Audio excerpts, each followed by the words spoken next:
صباح الخير على كل مشاهدينا ومتابعينا من موقع اجري نيوز. معاكم الصحفيه ندى الكريمي من موقع اجري نيوز. احنا النهارده متواجدين بمنطقه المنايف بالاسماعيليه.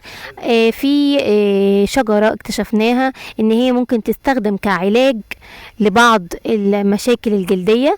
هنتعرف عنها وعن فوائدها اكتر من الاستاذ سيد. ازي حضرتك؟ دي بتعالج اللي هو القوب اللي بيبقى في الايد ده، اللي هو المرض الجلدي الابيض ده، والبهاء الابيض ده كده بتعالجه. لا مؤاخذة اي حاجه هي فيها. اسمها ايه الشجره دي؟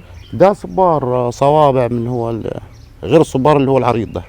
يا ده صبار برضه. اه طب ده بتجيبوه منين؟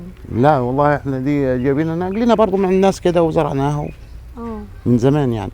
طب ممكن تورينا كده الماده اللي هي فيه؟ يعني الماده دي كده بتتقطع كده، بطلع بتاع ابيض كده.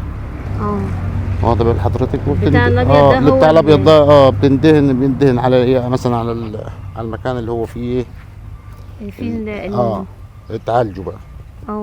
يعني دي اصلا يعني هي الشجره دي الماده بتاعتها ممكن تعالج مرض البهاء، معقول؟ ممكن تعالج والقوب والعطش والحاجات اللي بتطلع في الجلد دي. يعني مش ناس كتير تعرف معلومات عن الشجره دي اصلا، او والله في ناس لا منتشره، وفي ناس عارفه وفي ناس ما تعرفش، بس الاغلبيه ما يعرفوش. كمان عشان شكلها مختلف شويه، يعني شكلها مختلف وغريب شويه في نفس الوقت.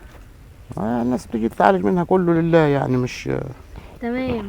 يعني بياخد الماده البيضه دي كده دي وبيدهنها على المكان اللي هو فيه الاصابه، وربنا هو الشافي.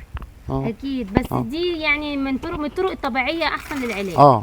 لا عشب طالع من عند الله يعني. تمام، شكرا جدا.